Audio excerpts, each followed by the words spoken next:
The biggest moment of The Mandalorian Season 3 Episode 2 was the reveal of the Mythosaur under the living waters. Bo-Katan went to rescue Din, who was pulled in during his atonement, and on their way out, she came face to face with the Mythosaur, the legendary Mandalorian emblem. Now for one thing, this would have shaken Bo to her core. It would have changed her perspective. Until that moment, she didn't believe in any of the legends or the stories she was probably told as a child, or the superstitions of the Children of the Watch. She mocked Din for his beliefs. She didn't follow the traditional Mandalorian way, but even the tribe itself didn't believe the Mythosaur was real. So as Din began to lower himself into the waters, Bo-Katan read the plaque recounting the story of Mandalore the Great, who tamed and rode the Mythosaur. But now that she's seen it with her own eyes, the implications could be season-changing, and I think this is the start of something huge, and the onus is on Bo herself. But first things first, throughout the first 2 seasons of The Mandalorian as well as the Book of Boba Fett, the Mythosaur has been an underlying theme. In Season 1, Kuil mentioned it, and it seems as though throughout the show, the symbol of the Mythosaur goes hand in hand with the ruler of Mandalore. In the Book of Boba Fett, Chapter 5, Emily Swallows the Armor explains the prophecy to Din. She says, "The songs of eons past foretold of the Mythosaur rising up to herald a new age of Mandalore." But she made it very clear she thought it only existed in legends, as did Bo-Katan and probably most modern-day Mandos, so Bo coming face to face with it changes everything. I know she's stubborn as a character, but she might now be open to the idea that she was wrong about a great many things. But note, Djarin was passed out, he did not see it, so the first thing Bo needs to do is tell him. But is she going to? I personally think she will. The only argument I can see being made that she won't is if she doesn't want to validate traditional folklore, which in turn gives credibility to more old-fashioned Mandalorian ways of thinking, and therefore the tribe. But as I say, I think she will tell him. If she does, the immediate thought they might have is let's go find it again, but I think before they do, they're going to go to the armor and seek advice. Now from Din's perspective, the armor is a wise keeper of the lore and the heart of their creed, but from the point of view of Bo-Katan, she's an extremist who lost her way after she formed the tribe after leaving Death Watch, and the armor similarly views Bo-Katan as someone who lost sight of the way after she was handed the Darksaber, which she believes was the beginning of the downfall of Mandalore and then the Purge. In my opinion, as I've put forward in the past, so I'm not going to dwell on it, Bo-Katan and the armor have a history, but what that is remains to be seen. We know from the trailer at some point the armor, Bo and Din are all in the same room, and so that's why I'm theorizing they're going to go to her first. I think the 3 are going to start spreading the word to other clans, try and reunite Mandalore again, because the Mythosaur's been spotted,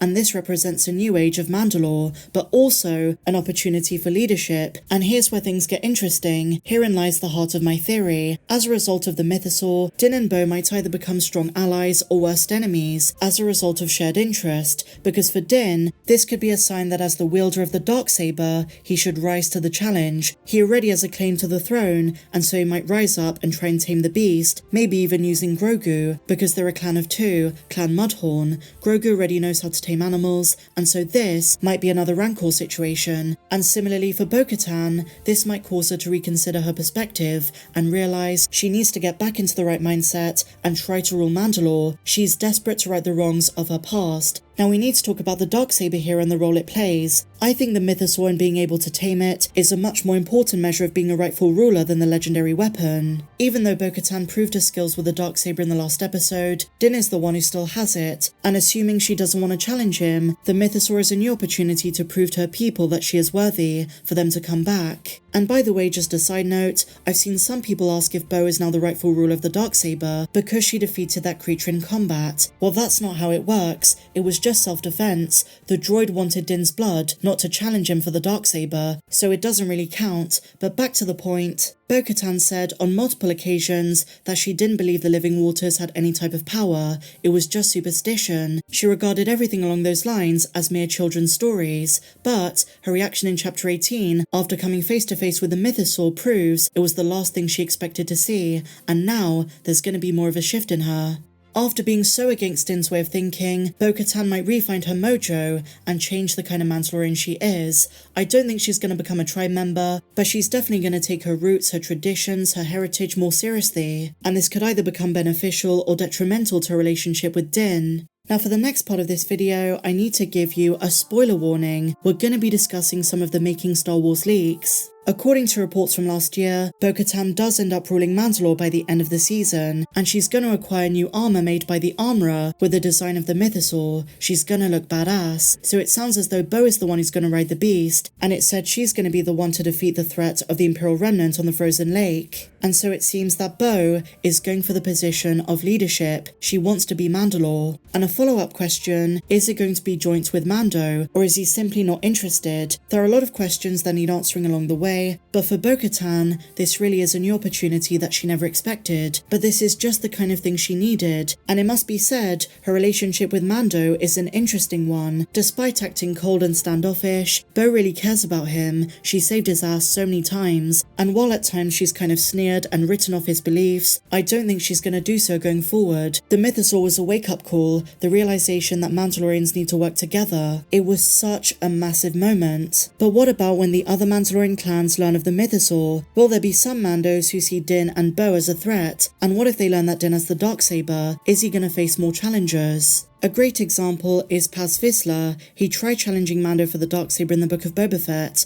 Him learning of the beast might end badly and reignite jealousy and attempts to become ruler. Let's be real though, it's not going to end well for him. And fingers crossed, and here's the big outcome we all want, it's possible the Mythosaur could unite all of the clans of the Mandalorians and finally bring peace amongst their people. In the trailer, Bo is leading a group of them, and it looks like the planets that the armor is on. Could she and Din gather more Mandos before going to the armor about it? So many possibilities, and in either case, the Mythosaur's appearance in Season 3 Episode 2 is certainly going to have some massive effect on the coming episodes.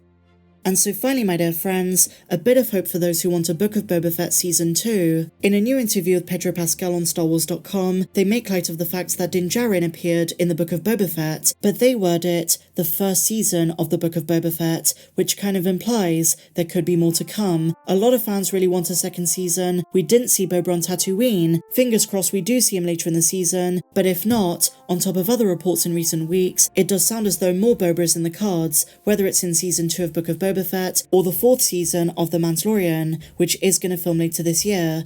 In their own words, they say, "We got our answer when Din Djarin made a surprise reappearance in the 1st season of the Book of Boba Fett, struggling to return to life as a solo bounty hunter and banished by the Armorer for breaking the creed." But share your thoughts on everything we spoke about in the comments down below. If you enjoyed this video, please be sure to give me a big fat thumbs up, subscribe if you're new, and I'll see you in the next one. May the Force be with you always.